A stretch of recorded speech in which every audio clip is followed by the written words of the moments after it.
오늘 밤에 주시는 하나님의 말씀 이사야 3장 13절에서 26절까지 교독하시겠습니다. 이사야 3장 13절. 여호와께서 변론하여 일어나시며 백성들을 심판하려고 서시도다. 여호와께서 자기 백성의 장로들과 고관들을 심문하러 오시리니 포도원을 삼킨 자는 너희이며 가난한 자에게서 탈취할 물건이 너희의 집에 있도다. 어찌하여 너희가 내 백성을 짓밟으며 가난한 자의 얼굴에 맷돌질하느냐. 주 만군의 여호와 내가 말하였느니라 하시도다. 여호와께서 또 말씀하시되 시온의 딸들이 교만하여 느린 목 정을 통하는 눈으로 다니며 아기작거려 걸으며 발로는 쟁쟁한 소리를 낸다 하시도다.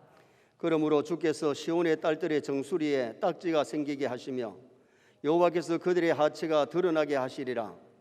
주께서 그날에 그들이 장식한 발목고리와 머리의 망사와 반달 장식과 귀고리와 발목고리와 얼굴 가리개와 발목사슬과 띠와 향압과 호심부와 반지와 코고리와 예복과 겉옷과 목도리와 손주머니와 손 거울과 세마포 옷과 머리 수건과 너울을 제하시리니 그때의 썩은 냄새가 향기를 대신하고 노끈이 띠를 대신하고 대머리가 숱한 머리털을 대신하고 굵은 게 옷이 화려한 옷을 대신하고 수치스러운 흔적이 아름다움을 대신할 것이며 너희의 장정은 칼에 너희의 용사는 전란에 망할 것이며 그 성읍은 슬퍼하며 곡할 것이요 시온은 항폐하여 땅에 앉으리라. 아멘. 할렐루야. 여러분 1917년 그때는 우리들 중에 아마 이 세상에 아직 대부분이 태어나지 않았을 때입니다. 1917년에 공산주의가 이 지구상에 구체적으로 출현을 했습니다. 소련 이야기입니다. 레닌이 이끄는 8천여 명의 공산주의자들이 2억이 넘는 러시아 나라를 무너뜨렸습니다. 그리고 찬란하던 기독교 문명을 꽃피우던 러시아가 이름조차 소련이 되어버렸습니다. 소련 하면은 우리 인상에 상당히 부담스럽고 무서운 이미지로 다가옵니다. 러시아는 국기도 삼색으로 아주 평화를 상징하는 그런 색상의 국기였는데 소련은 낫과 망치가 포개어진 붉은 바탕의 그런 깃발이지요. 1917년에 아름답던 러시아는 일반적인 유럽의 나라들보다도 기독교 복음이 조금 늦게 전해졌습니다.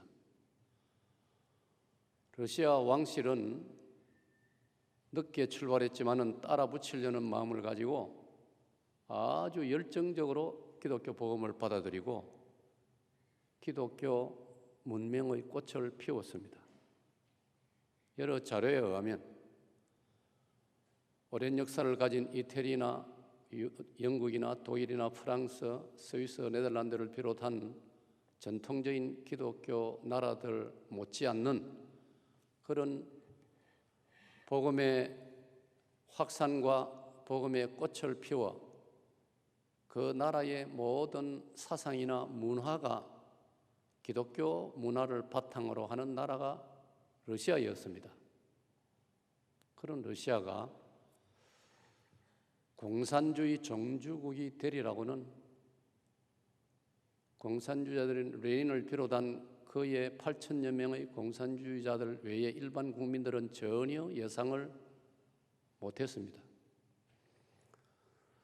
그 아름답던 러시아, 우리 러시아 하면은 톨스토이를 비롯해서 도스토옙스키, 최근에는 노벨 문학상을 받은 알렉산드로 솔제니친을 비롯한 기독교 사상이 바탕이 된 문명의 꽃을 음악이나 문학이나 여러 다방면에서 활짝 꽃을 피웠던 그 아름답던 러시아가 소련으로 둔갑할 것이라고 누가 알았습니까?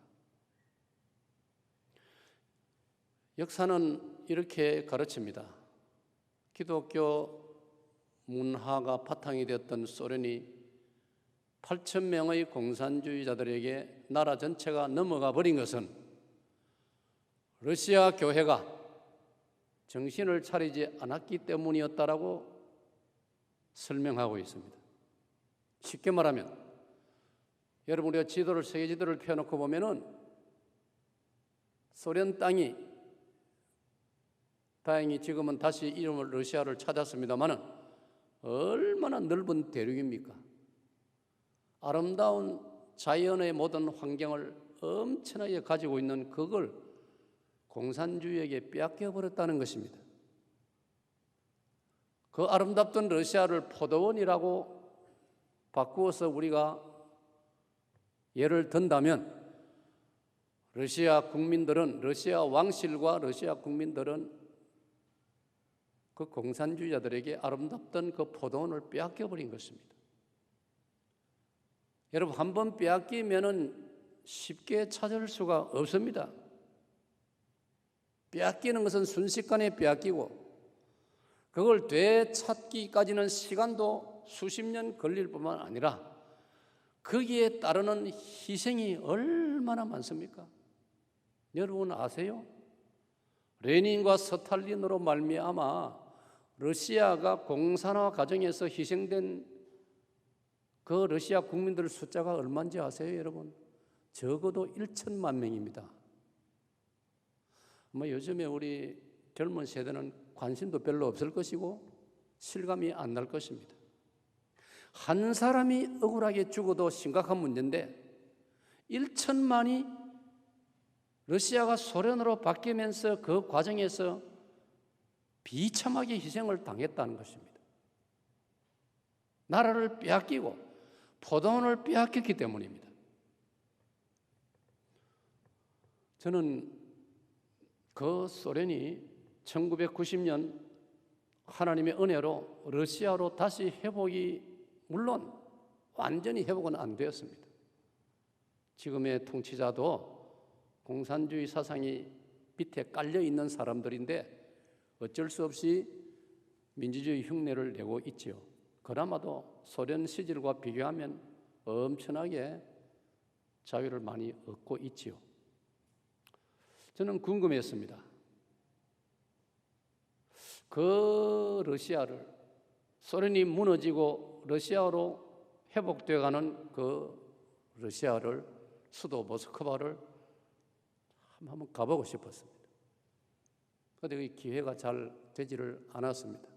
1990년에 소련이 무너지고 러시아가 되었는데 마침 그로부터 그러니까 계산해 보니까 25년이 지났습니다. 2015년 아름다운 봄 5월 달에 모스크바를 방문할 수 있게 되었습니다. 그해 제가 고신총회 총회장으로 하나님이 허락해 주셔서 유럽에 있는 저희 교단 고신총회, 유럽 고신총회가 있습니다. 본국 총회장이기 때문에 관례를 따라 초청을 받아서 러시아를 꿈에도 그리던 러시아를 방문할 수 있게 되었습니다. 오늘 예배 전에 목사님과 환담을 나누면서 목사님이 30수년 전에 서인교회를 개척하시면서 개척 초기에 정말 하나님께서 놀랍게 소박한 그때그때 기도의 제목을 응답해 주셨다는 그런 감정을 들으면서 참 저도 기뻤습니다. 저도 모스크바를 방문하고 싶어서 하나님, 자유를 어느 정도 회복하고 있는 러시아 땅을 한번 가보고 싶습니다. 기독교 교회사적인 측면에서 70년 동안 공산주의에게 유린을 당했던 그 아름답던 포도원을 한번 가보고 싶습니다. 그렇게 바람을 가지고 지나던 중에 제가 총회장이 되는 해에 유럽 총회는 저하고 사전에 의논도 없었는데 총회 장소를 모스크바로 정한 것입니다. 여러분, 이제 총회라는 것은 유럽의 각 나라를 돌아가면서 매년 나라를 바뀌어가면서 총회를 모입니다.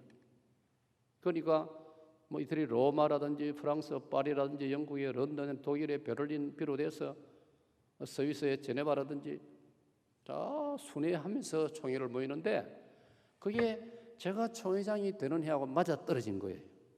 그래서 제가 모스크바를 가게 된 것입니다. 저로서는 얼마나 하나님께 감사한 마음이 들었는지 모르는 겁니다. 그래서 모스크바를 갔어요. 회의를 하고 이제 회의를 마치고 모스크바 한인교회를 담임하고 계시는 저희 후배 목사님의 안내로 모스크바 시내를 주마 간산객으로 시간에 넉넉하지 못하니까 며칠 계획을 세워가지고 꼼꼼히 돌아볼 수는 없고 참석한 유럽의 목사님들은 빨리 또 돌아가야 되니까 그저 수박 겉핥기식으로 모스크바 시내에 옛날에 사진을 통해 우리가 많이 봤지요. 공산주의 본부라고 일컬어지는 크레물린 궁전을 비롯해서 차이콥스키 음악원을 비롯해서 또 모스크바 국립대학 캠퍼스 건물이 대단했습니다. 그런 몇 곳을 둘러보는 중에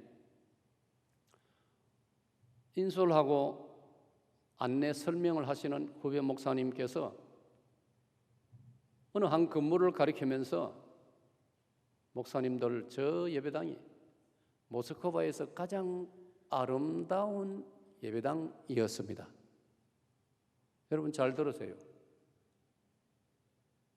러시아 백성들이 자기 나라를 공산주의에게 빼앗긴 것은 말할 것도 없고 그러다 보니 결과적으로 모스크바에서 러시아 백성들이 혹은 모스크바 시민들이 가장 아끼고 사랑하는 아름다운 하얀 색깔의 그 예배당도 빼앗겨버린 것입니다. 스탈린이 그런 짓을 했습니다.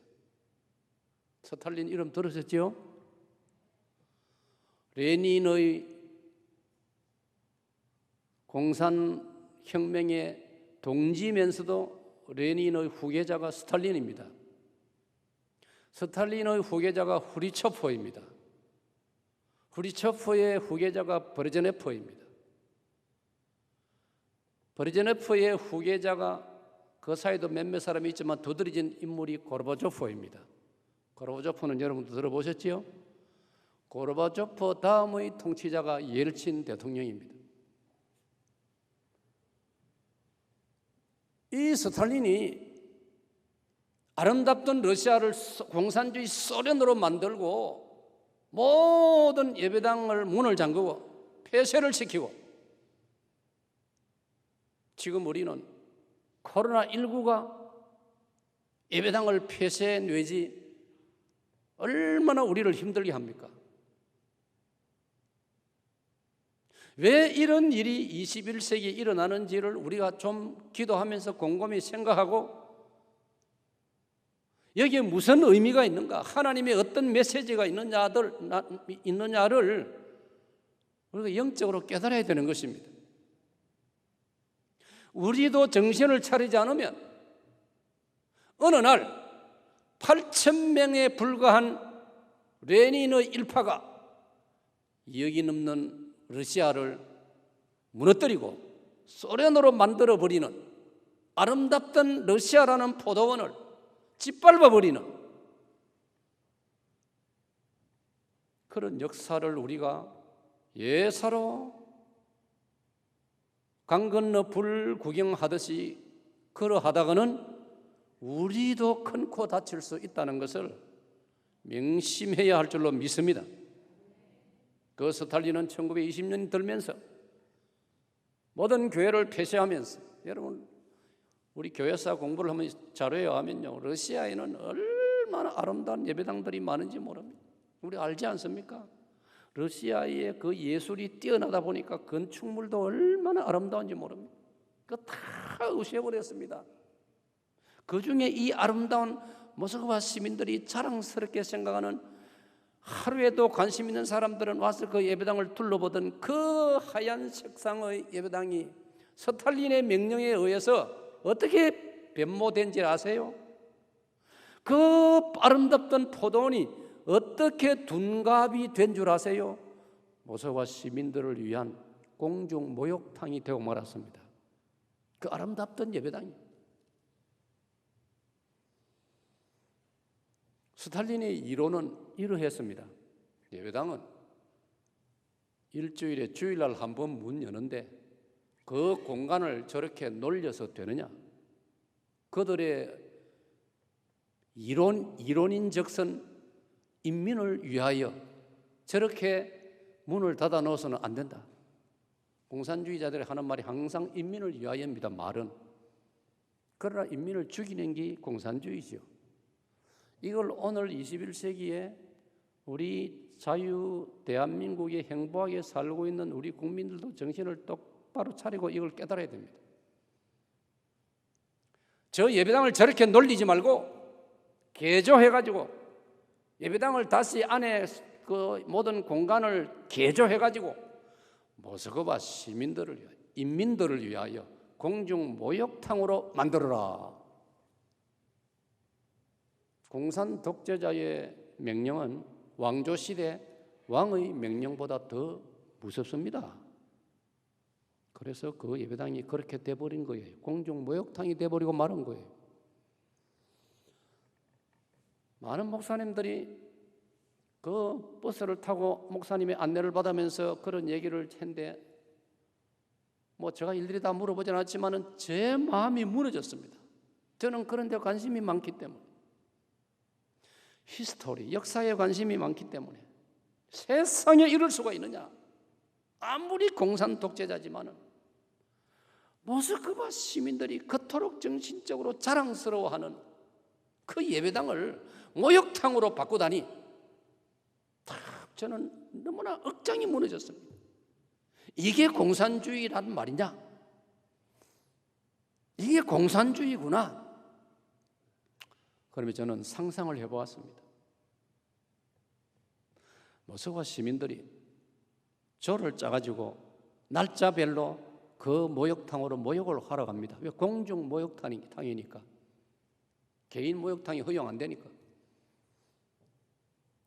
여러분, 오늘 우리는 목욕탕 내가 가고 싶으면 가고, 가기 싫으면 안 가고, 가고 싶으면 하루도 뭐 저녁, 아침에도 가고 저녁에도 가고, 이게 사람 사는 세상 아닙니까?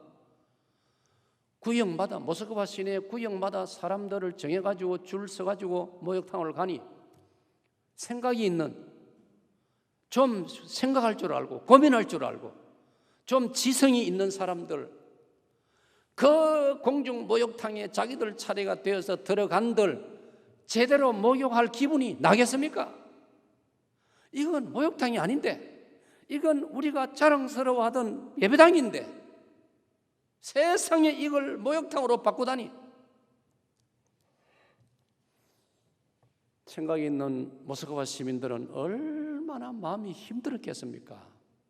여러분, 그 세월이 언제 끝났습니까? 서두에 제가 말씀드렸죠. 1990년에 소련의 공산주의가 무너졌다고요. 열친 대통령이 나타났습니다.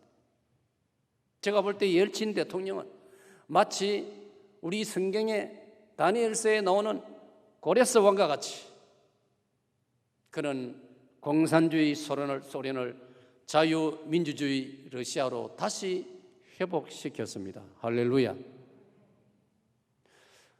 우리의 저 북녘 땅에도 옐친과 같은 그런 지도자가 한번 나타나면 얼마나 좋겠습니까? 우리 한번 그런 소원을 가지고 기도할 만하지 않습니까? 울산 서현교회가 이 비전을 가지고 앞으로 한번 기도하시기를 축원합니다. 제가 좀 주보를 얼핏 보니까 당회에서 다니엘 기도회를 하기로 결의하고 주보에 날짜가 11월 달 적혀 있는 걸 보았습니다. 이 시간에 담임 목사님에게도 감히 부탁을 드리는 것은 76년째 신음하고 있는 저 북녘 땅에도 여러분 해방되기 전까지 우리 한국 땅에서 동방의 예루살렘이라 불리던 교회들이 있는 도시가 어디입니까? 울산입니까? 부산입니까? 서울입니까? 평양입니다. 동방의 예루살렘이라고 불리웠습니다. 그 평양이 악의 소굴로 변한 지가 76년째라고요, 여러분. 언제까지 우리는 이걸 그냥 못 본 척 할 것입니까? 옐친 대통령에 의해서 그 예배당을 다시 본래의 예배당으로 복구하라고 대통령이 명령을 내렸습니다. 한창 회복의 공사가 진행 중이었습니다. 여러분 1990년에 왜 모스크바가 소련이 러시아로 바뀌어졌습니까? 근 70년 만입니다. 한 해 전에 1989년 11월 달에 베를린 장벽이 무너지면서 공산동독이 무너졌지 않습니까? 그 여파로 그 영향이 불어가지고 바람이 불어가지고 동유럽이 무너지고 소련이 무너지고 러시아가 된 것입니다. 우리 한국 땅에도 한반도에도 휴전선이 무너지고 그런 날이 와야 되지 않겠습니까, 여러분?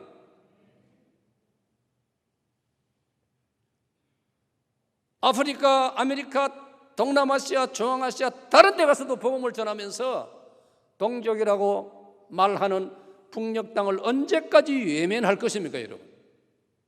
동방의 예루살렘을 언제까지 방치해 둘 것입니까, 여러분? 여러분, 러시아 국민들이, 모스크바 시민들이 그 아름답던 러시아 나라라는 포도원을, 러시아의 기독교라는 그 아름다운 포도원을 무려 70년 만에 지금 회복해 가고 있는 중에 있습니다. 그러면 오늘 읽은 이사야 3장 13절로 26절에 가장 핵심적인 단어가 뭔지 아세요? 키워드가 뭔지 아세요? 그게 바로 14절에 나오는 말씀입니다. 14절 말씀,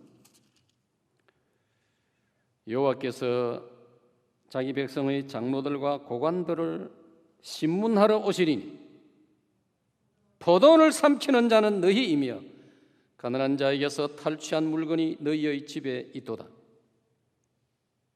정신 차려야 됩니다, 여러분. 물론 제가 지금 정신 차려야 된다 강조할 때 사실은 대상이 여러분이 아닙니다. 여기 14절의 말씀과 같이 그 시대, 그 사회, 그 나라의 고관들과 지도자들입니다, 여러분. 제가 저희 총회 주간지 신문에 장기간에 걸쳐서 글을 쓰고 있는데 오늘 써서 마무리한 글에 왜 권력자들이 우리 국민을 피곤하게 만드느냐? 왜 불의한 재물, 왜 돈 욕심을 가지고 계속 뉴스 보도에 모든 그 주된 뉴스거리가 그 불의한 재물의 이야기고 부정으로 돈을 끌어모으는 이야기고 이건 너무 그래서 제가 글 속에 이런 표현을 했습니다. 불의한 재물은 전부 도로 빼앗아서 빼앗은 말보다 조금 좋은 단어를 썼어요. 환수하여 거두어들이고 거기다가 국민을 피곤하게 만드는 것까지도 제목을 붙여서 벌금을 내게 하라. 얼마나 피곤합니까? 기쁜 소식을 국민들이 들어야 되는데 맨날 피곤한 소식을 듣고 있지 않습니까? 오늘 이 본문에도 아름다운 포도원을, 하나님이 주신 아름다운 포도원을 빼앗고 망가뜨리는 자가 누구냐? 고관들이라고, 백성의 장로들과 고관들이라고 했습니다.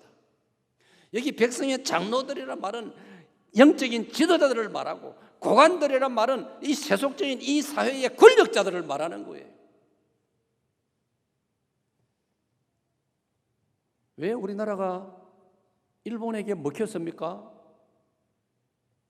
1910년 한일 합병을 당하면서 나라를 빼앗겼습니다. 왜 빼앗겼습니까?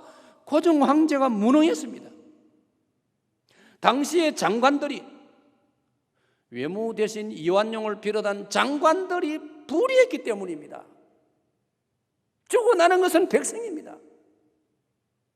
이걸 지금 성경이 말하고 있는 거예요. 러시아가 공산주의에 무너진 것도 러시아 왕실이 정신을 못 차리고 백성들의 아픔을 헤아릴 줄 모르고, 백성들은 여러분 그 당시에 러시아 혁명이 일어나던 그 당시에요, 러시아에는 굶어 죽는 사람도 많았습니다. 부자는 엄청나게 부자고 굶어 죽는 사람 많았습니다. 그러니까 공산주의가 아주 그럴듯한 선전선동으로 같이 수고하고 같이 노력해서 같이 공평하게 나누어 먹는다는 이론을 하니까 고난당하던 백성들은 그런 세상에서 한번 살아보자. 어디 있습니까 여러분? 아담의 후손인 우리 인간들은 근본적으로 죄성을 가지고 있기 때문에 절대로 같이 나눠 먹지 못합니다. 공산주의가 자기들의 증거를 우리에게 보여주고 있지 않습니까? 그들이 더 독재하고 더 욕심을 부리고, 북한 주민들 배고파서 압록강을 넘고 두만강을 넘는 사람들이 얼마나 많고, 우리 주변에 탈북 동포 형제들이 많이 와 있지 않습니까? 그러니까 책임을 따져보면은 그 시대의 지도자들인 것입니다. 그렇다면 오늘 저와 여러분은 영적으로는 우리가 대통령도 아니고 장관도 아니고 국회의원도 아니지만은 영적으로는 저와 여러분이 이 시대의 지도자라는 사실을 기억하시기를 바랍니다. 왜? 영적으로는 우리가 각성되어 있고, 복음을 모르는 세상 사람들은 영적으로는 어린아이와 같지 않습니까? 요나서 4장 11절, 요나서 4장 끝에 보면 하나님께서 선지자 요나에게 뭐라 했습니까? 이 아시리아의 수도 니느웨 성에는 좌우를 분별하지 못하는 어린아이 같은 사람이 12만 명이나 된다고 했지 않습니까? 영적으로는 오늘 복음을 문제 받은 우리가 이 시대의 지도자고, 이 시대를, 이 민족을, 이 나라를 책임져야 하는 사람들임을 잊지 않아야 될 것입니다. 그래서 우리가 기도해야 되는 거예요. 새벽 기도해야 되는 거예요. 아멘. 사무엘상 12장 23절, 사무엘상 12장 23절, 사무엘 선지자는 이스라엘 백성들을 미스바 광장에 모아놓고 나는 여러분들을 위하여 기도하기를 쉬는 죄를 범하지 아니하리라.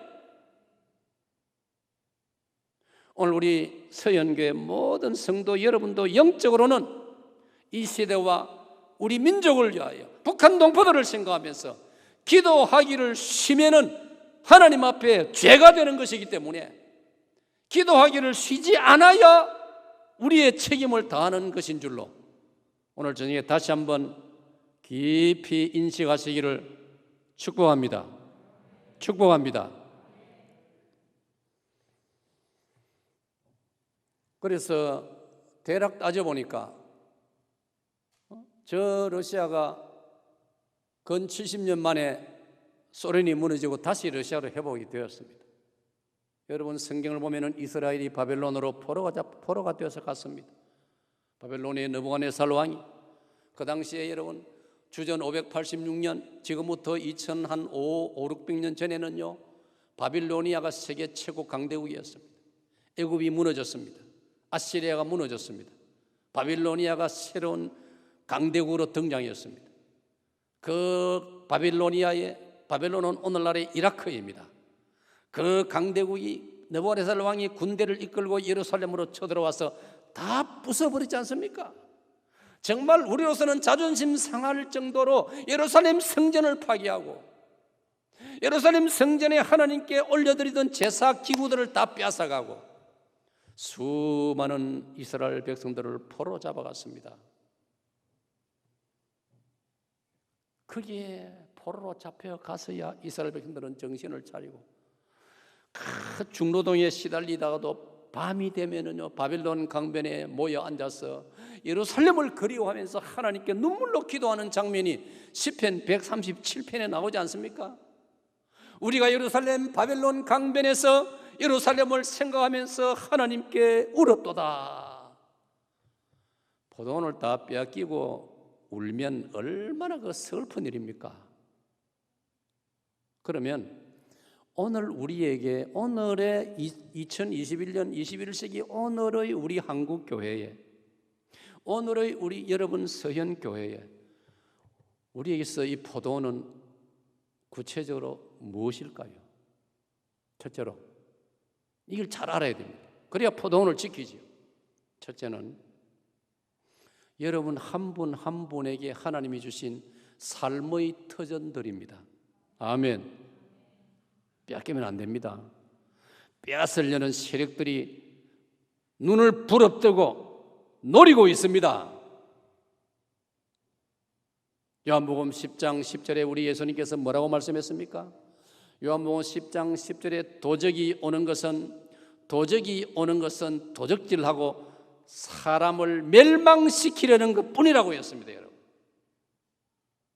하나님의 마음을 모르는 예수 그리스도의 십자가의 정신을 모르는 복음의 정신을 모르는 사람들은 사실은 너무나 이기적이고 에베소 2장 1절 이하의 말씀을 보면 공중권세를 잡은 사탄의 휘하에 있기 때문에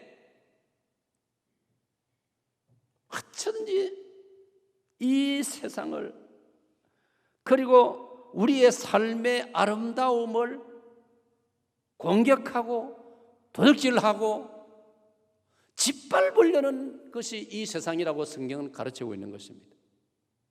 그 때문에 오늘 저와 여러분은 복음을 받아서 사람이 무엇이며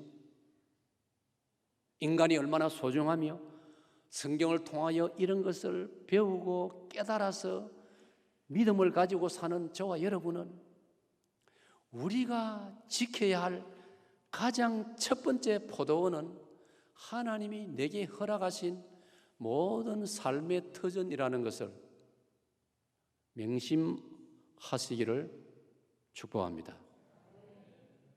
여러분의 삶의 터전은 여러분의 가족입니다. 여러분의 가정입니다. 여러분 2021년 벌써 몇 년 전부터입니다. 우리 한국 사회에도 가장 무서운 지금 우리를 향한 도전이 무엇입니까? 가정을 파괴하는 것 아닙니까? 그 중에 가장 노골적으로 우리에게 다가오는 게 동성애 문제 아닙니까? 서영교회 성도들은 여기에 대해서 분명한 성경적인 입장을 가지고 있는 줄로 저는 판단하고 있습니다. 남자가 남자로 더불어 부끄러운 일을 행하고, 이 로마서 1장에 나오는 말씀입니다. 여자가 여자로 더불어 부끄러운 일을 행하고, 성경은 그것은 부끄러운 일이라 했고, 창세기 19장 소돔 고모라로 거슬러 올라가면 소돔 고모라가 왜 하늘로서 유황불이 내려서 왜 망했습니까? 창세기 19장을 여러분 오늘 집에 가서 다시 한번 잘 읽어보세요. 거기에 동성애가 만연했습니다. 동성애가 온 도시에 만연했다고요. 부끄러운 줄 모르고 자랑스럽게 생각했습니다. 소돔 고모라의 아브라함의 조카 롯의 집에 천사들이 방문을 했습니다. 사람의 모습을, 남자의 모습을 가지고 방문을 했습니다. 소돔성의 인간들이, 소돔성의 이 정신 나간 남자들이 롯의 집을 쳐들어왔습니다. 귀한 손님을 해치려고 했습니다. 롯이 너무나 다급해서 뭐라고 합니까? 야, 이 사람들아, 이 귀한 손님들에게 손대지 말아라. 너희들이 꼭 원하면 우리 집에 아직 시집가지 않은 두 딸이 있다. 두 딸을 내가 희생의 제물로 내줄 테니 우리 집을 떠나가라. 그 인간 소돔 고모라 인간들이 그 다음 뭐라 합니까? 필요 없다. 우리는 너희 집에 방금 손님으로 들어온 그 잘생긴 두 남자를 원한다. 그게 동성애입니다. 여러분 집에 가셔서 영한 사진을 찾아보세요. 소돔, SODOM을 찾아보세요. 소돔 해놓고 뒤에 해석을 뭐라 했는지 아세요? 동성애주의자라고 되어 있습니다. 거기서 동성애가 영어로 소도마이트라고 하는 단어가 만들어진 거예요. 성경은 우리 분명히 말합니다. 동성애가 범람해지면 하나님의 진노를 받습니다. 하나님이 진노하십니다. 왜? 가정이 무너집니다. 가정이 파괴됩니다. 가정은 우리가 알듯이 창세기 2장에서 하나님께서 최초로 에덴 동산에 남자 아담과 여자 하와를 결혼시켜 가정을 만들었습니다. 아멘입니까? 이 너무나 엄중한 진리요 당연한 상식을 지금 파괴하려는 자들이 부끄러운 줄 모르고 여기에 상당수의 이상한 국회의원들이 동조를 하고 그 법을 만들려고 하고, 슬프게도요 자유주의 신앙을 가진 교회들 가운데도, 교회라 하면 목회자를 중심으로 해서 그들도 거기에 가담하는 자들이 있습니다. 이게 말이 됩니까? 그러므로 디모데후서 3장 14절에 바울 사도는 제자 디모데에게 너가 누구에게서 배운 것을 잊지 말아라. 누구에게 배우느냐는 이렇게 중요한 것입니다. 똑같은 겉으로 보면 교회인데 어떤 교회는 동성애는 하나님의 창조의 질서를 도전하는 사악한 죄악이라고 가르치는가 하면 어떤 교회는 자기가 좋다 하는데 그거 간섭할 게 뭐 있느냐? 그건 그 사람의 자유다. 이런 식으로 해석하고 가르치는 교회도 있다는 것입니다. 그렇기 때문에 오늘 여러분들은 하나님 말씀을 하나님 말씀으로 그대로 믿고 빠르게 가르치는 아름다운 서연교회에서 신앙생활하고 있는 것을 참으로 행복하게 생각하시기를 축복합니다. 두 번째로 우리가 지켜야 될 포도는 무엇인지 여러분 아십니까? 우리의 삶의 터전을 좀 더 크게 넓혀서 말하면 우리가 살고 있는 이 땅입니다. 대한민국입니다. 자, 한번 받아봅시다. 대한민국. 여러분, 대한민국은 아까 제가 서두에 러시아 이야기를 했습니다. 얼마나 비참한 세월을 그들이 살았습니까? 우리 시대 최고의 지성인이고 양심가였던 솔제니친이 인간의 양심을 짓밟는 데 대해서 항의하는 쪼로 소설을 썼다가 공산 소련에게 추방당하여 그런 평생을 미국에서 살았지 않습니까? 수십 년 미국에서 망명생활 하다가 옐친이 들어서고 나서 자기 조국으로 돌아갔습니다. 오늘 사랑하는 여러분, 우리에게 우리 가정이, 나의 가족이 작은 포도원이라면 대한민국이라는 이 공동체는 하나님께서 우리에게 허락하신 큰 포도원입니다. 아멘. 이는 성경적입니다. 사도행전 17장 26절에 보면은 사도행전 17장 26절에 바울 사도가 그리스의 수도 아테네에 가서 복음을 전하는 중에 당시에 세계에서 가장 지성인들이 모여 사는 소크라테스, 아리스토텔레스, 플라톤을 비롯한 그 당시에 세계 최고의 문명 국가가 그리스 아닙니까?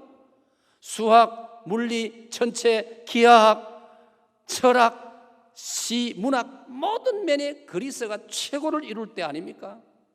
그 그리스에 바울이 전도하러 가서 그들이 알지 못하는 놀라운 복음의 진리를 가르치는데 그 중에 사도행전 17장 26절에 보면은 하나님께서 온 인류에게 각 민족을 따라 거주의 경계를 정해주셨다.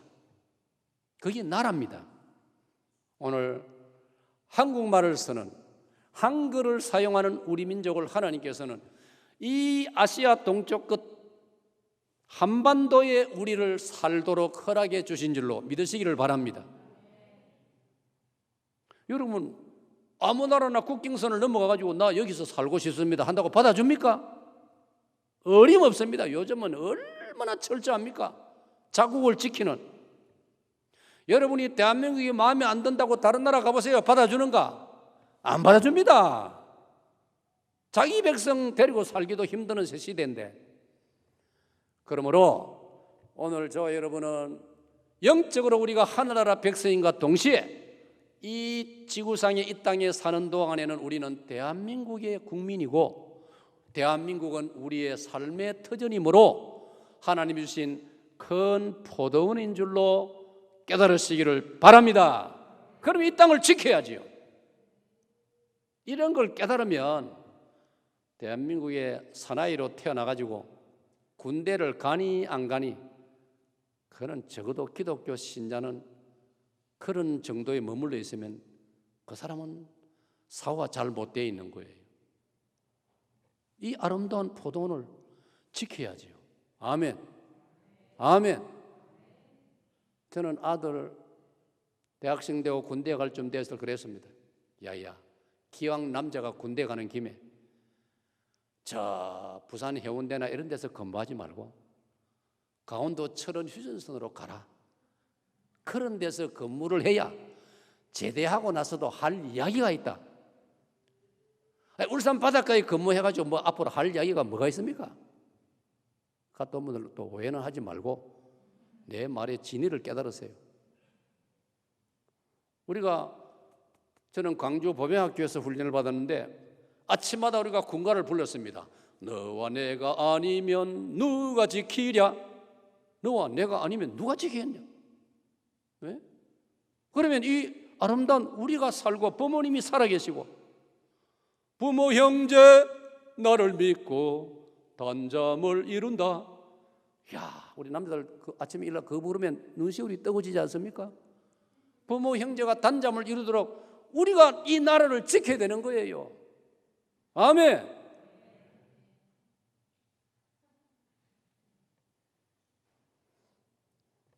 여러분, 우리 대한민국이요, 하나님 은혜로 지금 얼마나 아름답습니까? 여러분 아십니까? 지난 7월 달에 유엔에서는 중대한 발표를 했습니다. 대한민국과 관련된 발표를 했습니다. 지난 7월 달에 뉴욕의 유엔 본부에서 뭔지 아시는 분? 정답을 맞추면 내가 담임 목사님에게 큰 상을 주시라 하겠습니다. 이야, 집사님이세요? 장로님이세요? 집사님이세요? 앞에 흰 서체를 입으신 집사님께서 맞추었습니다. 지난 7월 달에 유엔에서는 대한민국을 선진국으로 발표했습니다. 할렐루야. 여러분 생각해 보세요. 아니, 우리 시대에 대한민국이 선진국으로 발표된다는 것은 우리들 세대는, 여기 어른들 우리들 세대는 상상도 못했습니다. 우리가 자랄 때 먹고 살기 힘들어가지고. 여러분, 신발을 어머님이 새 신발 하나 사주면 아까워가지고요, 사람 안 보는 데서는 벗어서 뒤에 숨기고 맨발로 걸어가다가 저쪽에 사람이 오면 다시 신고. 그게 벌써 얼마 전 아닙니까? 점심시간에 도시락을 먹는데요, 오늘 담임 목사님이 내일 대체 공휴일이니까 오늘 좀 느긋하게 하라 하시더라고요. 함부로 마음 놓고 그걸 하이소. 막 부득이 막 하늘이 막 두 쪽 나도 나는 가야 되겠으면 한 사람은 살 나가세요. 점심시간에 말입니다, 도시락을 사오는데 중고등학교 시절에 우리는 전부 참 도시락이 형편없습니다. 김치, 학교 가면요 도시락이 요즘처럼 물 안 새는 무슨 그릇이 어디 있으면 그때는 도시락이 김치물이 흘러가지고 책을 적시고 가방을 적시고, 그것도 씨 빠진 김치. 그런데 그중에 내 친구 한 명은요, 신현대라고요, 우리 학교 고등 우리 선생님 동생인데 그 집은 그래도 좀 괜찮은 집이니까 도시락에다가 계란말이를 해오는 거예요. 우리 촌 아이들은 그걸 본 적도 없고요. 그거 하나 얻어먹고 싶어가지고 옆에서 침을 꼴딱꼴딱 삼키면 그 아이가 참 마음이 넓었어요. 잘라가지고 우리한테 나눠주는 거예요. 나중에는 지는 먹을 거 하나도 없고. 고등학교 우리 중고등학교 무슨 맛들은 좀 별나지 않습니다. 우리가 다 뺏어 먹어요. 어쩌면 그렇게 맛이 있던지. 저는 지금도 계란말이를 좋아합니다. 지금도 계란말이를 좋아해요. 여러분, 우리가 그 당시에 우리 대한민국의 모든 산들은 벌거숭이 산이었습니다. 그때 우리가 학교에서 많이 부른 노래가 뭡니까? 산에 산에 산에다 나무를 심자. 지금은 나무가 너무 많아가지고 막 솎아내야 안 됩니까? 지금 벌채를 해야 되고 말이에요. 하나님이 보호하사, 하나님이 축복하사 우리 한반도의 모든 산들은 우리 국토의 70%가 산입니다. 완전히 수목으로 나무로 뒤덮여 있습니다. 할렐루야. 저는 정확하게 글을 읽었습니다.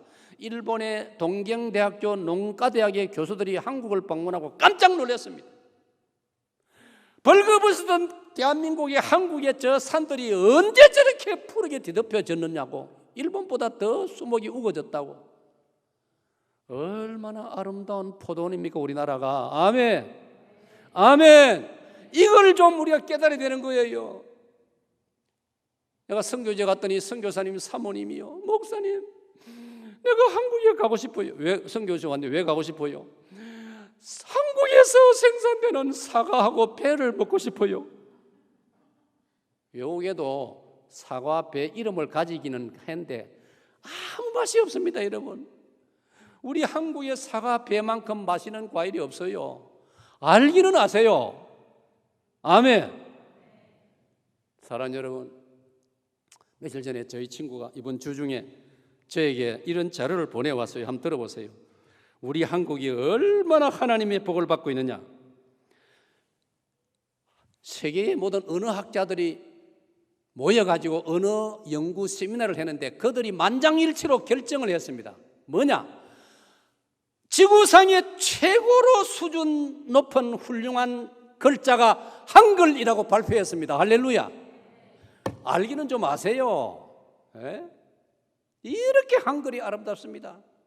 여러분, 우리 한글은요, 그것도 글자를 예쁘게 만드는 사람들 그 꼴을, 모양을, 한글을 가지고 예쁘게 해놓은 걸, 색상을 칠해서 놓은 걸 보셨죠?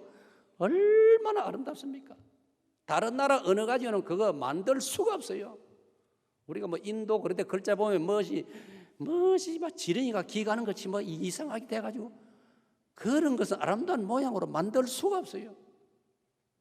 우리 한글이 최고로 지구상에서 아름답고 배우기 쉽고 표현하지 못할 게 없지 않습니까? 며칠 전에도 그 외국 사람들 텔레비전 나와가지고 우리 한글날, 어제가 한글날 아닙니까? 자기들이 말하는데 한글의 이 다양성에 놀랬다는 겁니다. 자기들은 예를 들면 노랗다는 말이 옐로우 하나뿐인데 한국에서 한글을 배우니까 노랗다, 누렇다, 누리끼리하다, 노르스름하다, 노리탱탱하다. 노랗다는 단어를 가지고 막 얼마나 표현이 다양한지. 한글은요, 표현, 묘사하지 못하는 게 없습니다. 할렐루야. 그래서 우리 한글은 동사와 형용사가 얼마나 풍부한지 모릅니다. 하나님의 은혜요, 세종대왕의 놀라운 우리를 향한 선물이었습니다. 아멘. 그 때문에 아름다운 한글로 만들어진 성경을 여러분 부지런히 읽으시라 이 말이에요. 성경 서기도 부지런히 하시라 이 말이에요. 아멘. 저는 지금도요, 갈수록 제 글 쓴 걸 보면요, 사람들이 놀랍니다. 이거 목사님 그 연세에 그 나이에 어떻게 그렇게 글을 잘 씁니까? 저는 글을 쓰면 재미가 있어요. 우리 한글을 가지고 글을 쓰면요, 얼마나 재미가 있는지. 지금도 글 쓰는 건 막 얼마든지 써냅니다. 그것뿐인 줄 아세요? 그 친구에 보내준 자료에 보니까 지구상의 노래 중에 가장 아름다운 노래가 뭔지 아세요? 역시 우리 한국의 노래인데 아리랑이라 합니다. 아리랑. 받아봅시다. 아리랑. 여러분, 우리도 어떤 순간에 혼자 조용히 있으면 아리랑을 부르면 나도 모르게 가슴이 뭉클해지지 않습니까? 아리랑 아리랑 아라리요. 그 뭔가 애절한 느낌이 다가오면서 뭔가 깊이가 있는, 이걸요 음악을 전공하는 외국의 음악가들이요 아리랑을 들어보고는요 놀랜다는 겁니다. 세상에 이런 노래가 있느냐, 이런 신금을 울리는 곡이 있느냐. 그만하고 이제 그 다음 넘어가겠습니다. 세 번째가 뭔지 아세요? 지구상의 인간들이 만들어 먹는 요리 밥 중에 제일 좋은 것이 비빔밥으로 판정났습니다. 앞으로 여러분 비빔밥을 즐겨 잡수세요. 실제로 여러분 비행기를 타보세요. 대한항공, 아시아나 한국 비행기를 타보면요, 서양 사람들도 식사 요청할 때 비빔밥이 요즘은 1등입니다. 얼마나 맛있습니까? 이 하나님께서 우리 민족에 주신 지혜란 말입니다. 아멘. 그러면서 우리 남자들이 우리 모든 여성들에게 감사한 마음을 가져야 됩니다. 뿐만 아니라 한류, 요즘 우리 한국의 문화, 한류 문화 온 세상을 지금 뒤덮고 있지 않습니까? 엊그제 어떤 자료 보니까요, 각 나라마다 한글을 배우는 대학의 한국어과가 무서운 속도로 늘어나고 있다는 거예요. 수십 개 나라가, 백몇십 개 나라가 지금 대학의 한글을 배운다니까요. 한글 학과가 인기 최고라니까요. 그리고 말은 있는데 글자가 없는 부족들이 아직도 많아요. 지구상에는. 그동안에는 영어 알파벳을 가지고 그들의 글자를 만들었는데 지금부터는 유네스코에 의해 가지고 가장 빠르게 배울 수 있고 글을 만들어줄 수 있는 게 한글이라는 거예요. 우리 한글을 가지고 지금 그 나라, 글자가 없는 나라에 글자를 만들어주고 있어요. 할렐루야. 놀라운 일 아닙니까? 왜 이럴까요? 하나님께서 우리나라를 이 마지막 시대에 사용하시려는 뜻이 있는 것으로 보이지 않습니까, 여러분? 며칠 전에 태권도가 유엔에서, 여러분, 미국에서 또 여러 가지 보니까 각 나라에서 태권도에 대해서 막 온 세상 사람들이 막 완전히 매료해가지고, 이런 단순히 스포츠가 아니고 놀라운 정신, 거기 보니까 담대함, 배려, 예의, 이런 의미가 들어있는 최고의 무술로 각 세계 나라 사람들이. 그리고 태권도는 여러분 알다시피 태권도 도복만 하나 있으면 되는 거예요. 아무 다른 도구가 필요 없어요. 다른 스포츠는 도구 장만 돈이 얼마나 많이 듭니까? 그러니까 선교사님들이 아프리카 돈 없는 나라에 가가지고 그냥 아이들 불러 모아놓고 막 그냥 포함만 잡으면 태권도가 되는 거예요. 이런 지금 하나님께서 우리 대한민국을 통해서 역사하고 계시는 것입니다, 여러분. 할렐루야. 그래서 우리 대한민국을 우리 조상들은 일찍이 금수강산이라고 했습니다. 바다입니다. 금수강산. 오해하면 안 됩니다. 금수강산이란 말은 금은이 가득 찼단 말이 아니고, 거기 금자는 비단 금자입니다. 우리나라는, 한반도는 비단으로 수를 놓은 듯이 강과 산이 아름답다는 말입니다. 할렐루야. 얼마나 우리가 복받은 좋은 땅에 살고 있는지를 깨닫고, 제가 그런 생각이 들었어요. 서인교 성도님들 다음 주일 감사 헌금을 다 드리시되 봉투에다가, 아이고 하나님, 이제 강사를 통해 깨닫고 보니 금수강산에 비단을 수놓은 땅에 살고 있음을 감사합니다. 그 제목으로 감사헌금 하시기를 축복합니다. 아멘 하신 분은 꼭 하시고, 아멘 하신 분은 복 받으시기를 바랍니다. 아멘 안 했더라도 참여하시면 복을 받습니다. 세 번째로 우리가 지켜야 될 포도원은, 첫 번째는 나 자신의 삶의 터전이라고 했습니다. 나의 가정, 나의 가족, 나의 자녀, 나의 손주, 하나님이 주신 포도원이란 말입니다. 잘 지키시기를 축원합니다. 두 번째는 우리 대한민국이라고 했습니다. 대한민국이라는 이 포도원을 잘 지키시기를 바랍니다. 우리 땅을 잘 지켜야 우리가 하나님이 기뻐하시는 세계 선교를 앞으로 감당할 수 있습니다. 지금도 잘하고 있습니다.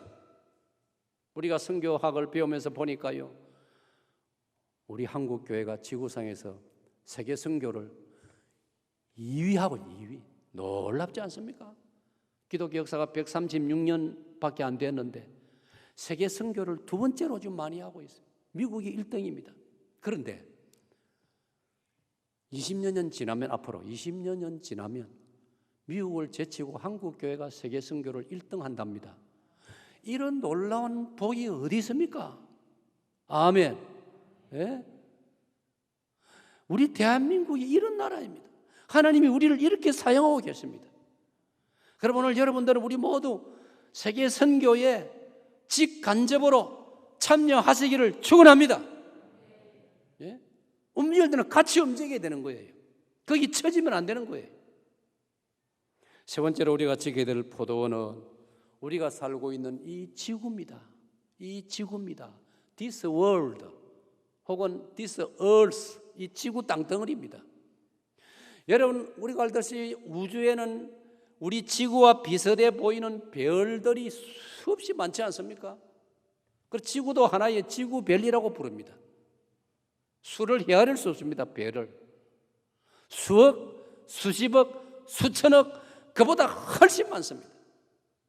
제가 정확하게 아는 것은 과학자들의 자료를 보니까 은하계만 해도 은하란 말은 별들이 강물처럼 흘러가는 별들의 한 부분을 은하계라 하는데 그 은하계가 헤아릴 수 없이 우주에 많답니다. 한 은하계에는 별이 수천억 개랍니다. 이야, 꿈 같은 이야기 아닙니까? 그 중에 한 별이 우리가 사는 지구입니다. 그러니 창조주 하나님은 얼마나 광대하시고 얼마나 크신 하나님 아니시겠습니까? 할렐루야. 하나님께서 그 수많은 별들 중에 우리를 지구라는 별에 살게 하셨습니다. 그리고 지금까지의 과학적 증거에 의하면 인간이 살 수 있는 별은 밤하늘에 저래 별이 많아도 지구 하나뿐입니다. 그래서 하나뿐인 지구라는 말이 나오는 거예요. 그러므로 우리는 좀 더 눈을 넓혀서 우리 모든 77억 인류가 이 지구라는 하나님이 주신 포도원을 잘 보존하고 지켜야 할 줄로 믿습니다. 왜? 우리가 지구에서 살아야 되니까. 그런데 현실은 어떻습니까? 인간들의 욕망으로 말미암아 야고보 1장 15절, 야고보서 1장 15절, 욕심이 잉태한 적 죄를 낳고 죄가 장성한 적 뭐라고요? 사망을 낳느니라. 인간들의 욕심 때문에 지구가 병들어가고 있지 않습니까? 우리는 여기 아름다운 울산 땅에만 살고 있으니 잘 모르지요. 지구를 놓고 우주에서 바라보면 지금 지구가 병들어가고 신음하고 있지 않습니까? 지구 온난화 때문에, 온난화는 뭡니까? 인간들이 편리하게 살고자 해가지고 계속 면을 뿜어내고 열기를 뿜어내고 하다 보니까 지구가 너무 뜨거워져가지고 빠른 속도로 뜨거워져가지고 지금 북극의 얼음이 막 녹아내리고 있습니다. 빠른 속도로 녹아내리고 있습니다. 과학자들은 이대로 가면은 20년, 30년 지나가면요, 글쎄 늦어도 50년, 100년 안에 바닷가의 도시들이 다 잠긴다고 하지 않습니까? 어쩌면 울산 시민들도 저 어디 산꼭대기로 이사를 가야 될지 모르겠습니다.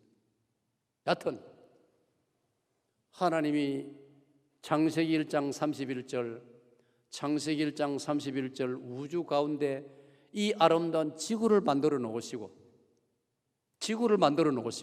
창세기 1장 31절에 뭐라고 말씀했습니까? 하나님께서 모든 창조를 마치시고 보시니 하나님의 보시기에 심히 뭐라고요? 좋았더라. 심히 좋았더라. 그 지구가 인간의 욕심으로 말미암아 지금 몸살을 앓고 있고 신음을 하고 있다는 사실을 우리가 잊어서는 안 되는 겁니다, 여러분. 그러므로 작은 것 하나지만 우리가 아끼고 보존하고 잘 가꿔야 됩니다, 여러분. 종이 한 장도 아껴야 됩니다, 여러분. 전등 하나도 아껴야 됩니다, 여러분. 저는 일찍이 담임 목회를 한 바람에 많은 저와 같이 동료했던 부목사님들이 담임으로 나가 있습니다. 담임으로 나간 친구들이 저를 만나러 오거나 만나면은 인사가 뭔지 아세요? 목사님, 저도 이제는 우리 교회에서 전등불을 살펴서 끄는데 제가 1등입니다. 부교육자들은 그걸 잘 못하더라고요. 내가 한번 교육자 회의 때 각자 자기 부서가 사용하는 홀이나 방이나 그런 곳에 교육자들이 마지막 나오면서 모든 전등 체크하고 에어컨 체크하고 겨울에는 난로 히터 체크해서 끌 것은 깨끗이다 끄라 해도요, 나중에 제가 한번 휙 둘러보면 아무도 없는데 선풍기는 지 혼자 돌아가고 아무도 없는데 히터는 그냥 켜져 있고, 저거 그냥 단임으로 나가니까 적어도 그런 게 눈에 보인다는 거예요. 여러분, 작은 것 같이 보이지만 요거 하나하나부터 우리가 조심하고 아끼고 전략하고 잘 가꾸어야 이 지구별이 수명을 좀 더 할 수 있다는 사실을, 그래서 하나님이 아담과 하와의 후손들인 우리가 살고 있는 이 지구라는 아름다운, 여러분 온 우주의 별들 가운데 진한 초록색을 띠는 별은 지구 하나뿐입니다. 여러분, 왜? 여기에 강이 있고 물이 있고 바다가 있고 산이 있고 풀이 있고 나무가 있기 때문에 지구는 우주 가운데 별들 중에 초록색을 띠고 있는 거예요. 이 포도원을 우리가 최선을 다하여 잘 지켜야 할 줄로 믿습니다. 네 번째 우리가 지켜야 될 포도원은 뭐냐? 네 번째 지켜야 될 포도원은 하나님께서 우리에게 주신 하나님의 형상, 받아합시다. 하나님의 형상. 특별히 우리 장로교 신자들은요, 이런 용어를 알고 있어야 됩니다. 영어로 the image of God, the image of God. 혹은 라틴 말로는 imago Dei, 하나님의 형상. 창세기 1장 26절에, 창세기 1장 26절에 하나님께서 우리가 성부, 성자, 성령 하나님께서 우리의 모양을 따라 우리의 형상대로, 거기에서 하나님의 형상이라는 말이 나오는 거예요. 우리의 형상대로 사람을 만들자. 할렐루야. 오늘 학교 교과서에, 초등학교, 중학교 교과서는 어떻게 되어 있습니까? 자연 교과서에, 과학 교과서에 고상한 인간은 하나님이 창조하셨다, 그렇게 되어 있습니까? 이상한 말들을 끄집어내 놓고 있지 않습니까? 슬픈 일입니다. 어떻게 고상한 우리 인간이 저 하등동물, 저 시시하고 유치한 미생물에서 점점 발전하고 진화해가지고 사람이 되었단 말이 됩니까? 우리는 처음부터 하나님을 닮은, 하나님의 인격을 닮은, 하나님의 성품을 닮은 최고의 피조물로 존재로 지어진 줄을 믿으시기를 바랍니다. 기독교 신자라면 이것부터 분명히 해놓아야 됩니다. 그러면서 하나님께서 우리에게 인간의 생명은 가장 소중하다, 이게 인간의 존엄성입니다. 받아봅시다. 존엄성. 좌우로 인사 한번 합시다. 좌우로 인사. 당신은 참으로 소중한 분입니다. 당신은 참으로 소중한 분입니다. 아멘입니까? 성경이 그래 말하고 있어요. 얼마나 소중한지를 아세요? 마가복음 8장 36절에, 마가복음 8장 36절에 예수님께서 말씀하시기를, 사람의 한 목숨이, 즉 한 사람이 온 천하보다도 소중하다. 할렐루야. 저는 이 말씀에 얼마나 감동을 받고 매력을 느끼는지 모릅니다. 이야, 이게 우리 기독교다. 이게 우리 성경이다. 이게 우리 예수님의 정신이다. 예수님은 한 사람을 온 천하보다도 소중하게 생각하시는 주님이십니다. 아멘. 공산주의는 사람을 물건으로 생각합니다. 그게 유물론입니다. 잘 들으세요. 공산주의는 인간을 정신적인 고상한 존재로 안 봅니다. 더군다나 성경이 말하는 영혼을 가지고 있다고 안 봅니다. 공산주의는 사람도 육체뿐인 물질에 불과하다. 그러므로 자기들이 필요하면 그냥 사람을 죽입니다. 죽이고도 아무 양심의 가책이 없습니다. 그러니 자기 고모부를 고사포로 쏘아 죽이지요. 자기 이복형을 코에다가 가스를 묻혀서 말레이시아 쿠알라룸푸르에서 죽이지요. 그거는 그들의 사상이 그렇기 때문에 전혀 죄책감을 안 느끼는 거예요. 자기에게 필요하면 권력을 가지고 사람을 그냥 물건 없애듯이 죽여버리는 거예요. 얼마나 이거는 하늘과 땅 차이 아닙니까? 우리 예수님은, 우리 기독교는, 성경은, 서연교회는 아무리 이름 없는 한 사람일지라도 예수님 말씀을 따라서 저 형제는, 저 자매는 천하보다도 소중한 귀한 분이다. 아멘. 그런 시각을 가지고 살아가시기를 축원합니다. 그러기 위해서 가장 하나님 주신 우리 각 인간에게 소중한 것이 뭐냐? 인간의 존엄성이고, 그걸 좀 더 여러분에게 피부로 와닿게 단어를 하나 설명드리면 자유입니다. 자유함입니다. 받합시다. 자유. 요한복음 8장 32절에 예수님께서 이렇게 말씀하십니다. 너희가 진리를 알지니 진리가 너희를 어떻게 한다고요? 자유케 하리라. 그럼 요한복음 14장 6절에서 그 진리가 누굽니까? 내가 곧 길이요 진리요 생명이니. 아멘. 예수님만이 우리를 자유케 하시는 분인 줄로 믿으시기를 바랍니다. 오늘 우리가 누리는 자유, 이제 우리가 더 이상 마귀를 두려워하지 않고, 우리 힘으로 어떻게 우리가 마귀를 이길 수 있습니까? 귀신 하나도 우리가 이길 수 없는데, 우리가 과거 예수님 모를 때는 밤중에 길 가다가 옆에 누가 친구가 놀래킨다고 귀신 넣었다 하면은 전부 다 놀래가지고 막 간이 코안을 만해지고 그랬지 않습니까? 예수님을 믿고 나서 저와 여러분은 귀신에서 자유를 누리고, 심지어 사탄으로부터도 사탄아 물러가라 하신 예수님을 의지하여 우리는 자유함을 누리는 줄로 믿습니다. 전에는 죄의 유혹에다가 넘어가고 죄의 유혹에 꼼짝 못하던 우리가 아직도 부족하지만은 우리가 예수님을 의지하는 이상 죄에 대해서도 우리는 자유할 수 있는 줄로 믿으시기를 바랍니다. 그래서 예수님께서 말씀하십니다. 요한복음 8장 36절로 넘어가면 아들이 너희를 자유케 하면 너희가 참으로 자유하리라. 할렐루야. 오늘 예수님께서 십자가의 보혈의 공로로 저와 여러분에게 마귀로부터, 귀신으로부터, 죄악으로부터, 죽음으로부터 원칙적으로 우리는 이미 해방이 되고 자유함을 받은 줄로 믿으시기 바랍니다.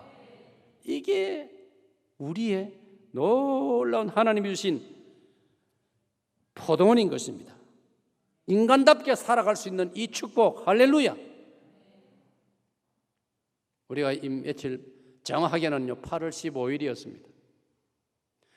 8월 15일 우리로서 뜻깊은 날인데 원래 8월 15일은 주일이었습니다. 그날 이 지구촌에 슬픈 일이 벌어졌습니다. 아시는 분? 벌써 잊어버렸어요. 아프가니스탄이 탈레반의 손에 넘어간 날입니다. 하필이면 8월 15일 날, 하필이면 그날 주일이었습니다. 탈레반은 하나님이 창조하신, 아까 제가 말씀드린 대로 한 사람이, 그 사람이 이름이 있든 없든, 그 사람이 대통령이든 이름 없는 저 산골의 농부든 하나님 눈에는 천하보다 귀한 소중한 존재가 인간인데, 이 탈레반 인간들은 길거리 다니면 전부 양 어깨에 총 메고 다니면서 조금만 자기한테 마음에 거슬리면 무조건 쏴 죽입니다. 이게 탈레반 아닙니까 여러분? 어느 여성은 임신해 있는데도 쏴 죽입니다. 그 무슨 이상한 버루카라는 여자들에게 그 더운 여름에도 완전히 뭘 덮어 씌워가지고 그거 안 입고 놓으면 총 쏴 죽입니다. 짧은 스커트 입고 다니면 총 쏴 죽입니다. 이게 있을 수 있는 일입니까? 하나님이 주신 인간의 존엄성, 각 개인이 하나님 앞에서 당당히 누릴 수 있는 자유함, 이건 정말 소중한 포도원인 줄 여러분 잊지 마시기를 바랍니다. 우리가 잘못하면 이런 아름다운 포도원을 빼앗긴데 그게 북한이고 지금 아프간이란 말이에요. 그럼 우리는 정신을 똑바로 차리고 우리 놀라운 자유함을 잘 지켜야 할 줄로 믿습니다. 마지막 한 가지 더 우리가 지켜야 될 포도원이 뭡니까? 특별히 그리스도인들이 우리들에게 한정해서 우리가 누리는 이 신앙의 터전입니다. 아멘. 서현교회는 여러분들에게 여러분의 가정 못지않는, 여러분의 직장 못지않는, 여러분의 사업장 못지않는 서현교회는 우리 그리스도인들에게는 여러분에게 소중한 포도원인 줄로 믿으시기를 축원합니다. 이 포도원을 잘 지키시기를 바랍니다. 여러분, 오늘도 여러분이 이렇게 저녁 예배를 모이고, 이 코로나 기간이지만 우리 용기를 내서 저녁 예배를 모이고, 예배 전에 여러분이 찬양을 하고, 또 아비가일 또 대원들이 나와서 하나님을 찬양하고, 오늘도 이렇게 우리 담임 목사님께서 이렇게 목사를 초청해 주셔서 이렇게 말씀을 증거하게 하시고, 여러분들이 세상에서는 들을 수 없는 생명의 말씀을 듣게 하시고, 받합시다. 신앙의 터전, 신앙의 자유, 이것이 우리가 기억해야 될 마지막 5번째 소중한 포도원인 줄로 잊지 마시기를 축원합니다. 여러분, 이 포도원을 가지지 못하는 사람들이 지구상에 얼마나 많은지 모릅니다. 이슬람 나라 사람들요, 교회 가면요 그 사회에서 매장됩니다. 잘 안 믿어지지요? 교회 가면 그 가문에서 쫓겨납니다. 교회 가면요 그 이슬람 공동체 마을에서 공동으로 돌에 맞아 죽습니다.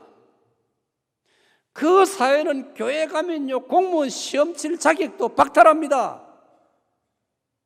이 밝은 21세기에도 그런 나라가 지구상에 많습니다. 그런데 오늘 저와 여러분은 이 놀라운 신앙의 영적인 자유를 누리고 있으니 이 포도원이 얼마나 소중하고 너무나 좋은 생명같이 귀중하다는 사실을 기억하고 이 포도원을 잘 지키시기를 축원합니다. 축원합니다.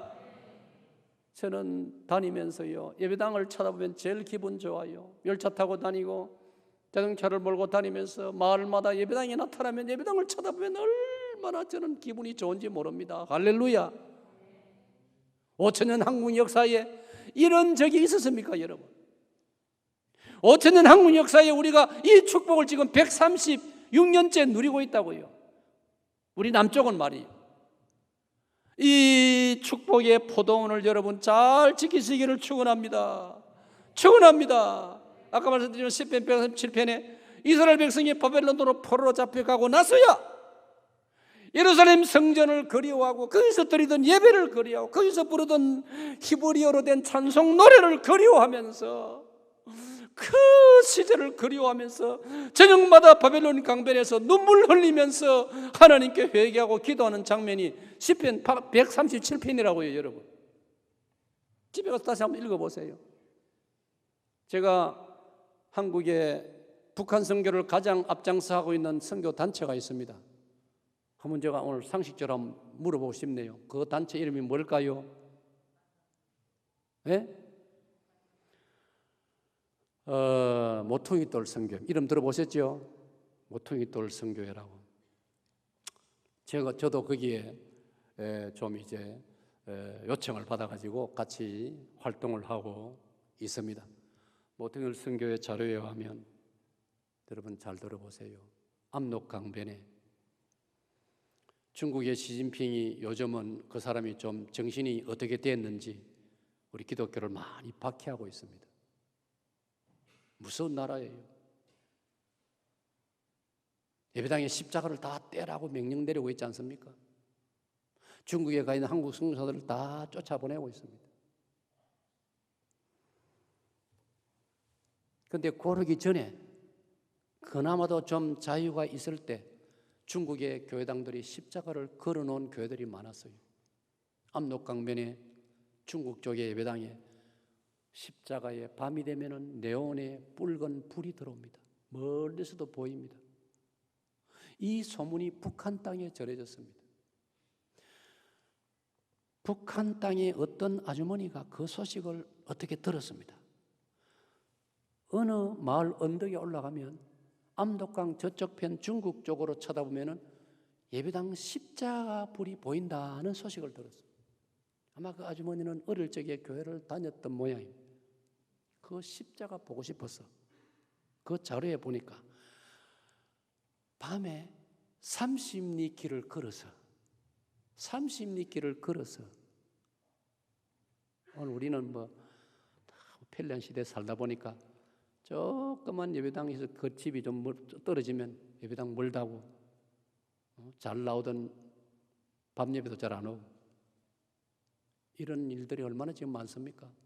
그런데 그 아주머니는 30리 길을 걸어서 그가 들은 정보에 따라 그 산 언덕에 올라가서 중국 쪽에 예배당 십자가 네온 불을 보고 한없이 울었다는 것입니다, 여러분.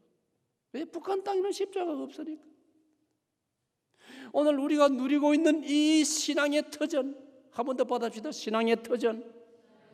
주일이 있고 예배가 있고 찬양이 있고 구역 식구들 모임이 있고 나이 또래 전도회가 있고 예배 시간에 목사님들을 통하여 하나님 말씀이 선포되고 오늘 우리가 누리고 있는 이 놀라운 영적인 터전들, 영적인 자산들, 신앙적인 터전들, 이것은 우리가 정말 앞에 말한 것 몇 가지보다 어떤 면에서는 더 아름답고 소중한 포도원인 줄로 믿으시기를 축원합니다. 결론적으로 그럼 이 포도원을 어떻게 해야 되겠습니까? 아까 말한 대로 러시아 모스크바 그 예배당처럼 정신 못 차리고 어정쩡하다가는 빼앗깁니다, 여러분. 베드로후서 2장 19절에 진자는 이긴 자의 종이 됨이니라.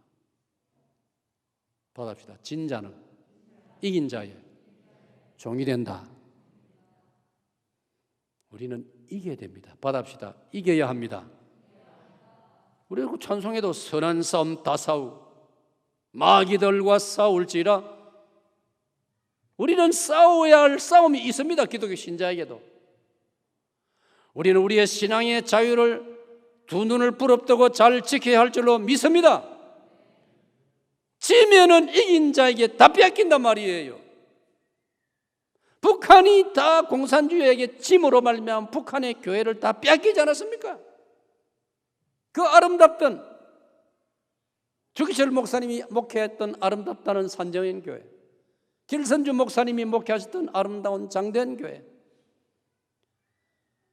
한국의 모든 장로교 목사님들이 한 곳에 모여들어서 신학을 배웠던 평양의 장로교 신학교, 평양 금강산에 미국 선교사님들이 세웠던 금강산 수양관 다 빼앗겼지 않습니까?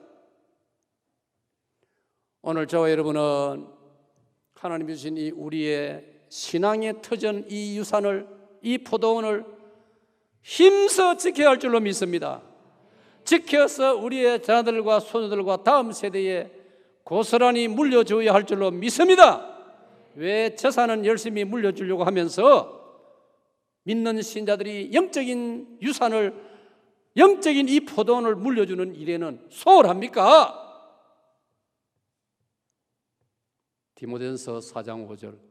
디모데전서 4장 5절 우리가 이 포도원을 지킬 수 있는 방법을 성경은 말씀합니다. 말씀과 기도로 지킬 수 있다고 했습니다. 할렐루야. 받아입니다. 말씀과 기도로. 말씀은 능력입니다. 그러므로 여러분이 말씀을 들어야 되는 겁니다. 말씀을 들음으로 영적으로 여러분에게 힘이 솟아나고 영적으로 여러분이 근육이 생기고 여러분이 강인한 성도가 될 줄로 믿습니다. 기도함으로써 성령님이 나와 함께 해주시고 기도함으로써 우리가 믿음의 담대함을 얻어서 우리의 포도원을 지켜낼 수 있는 줄로 믿습니다.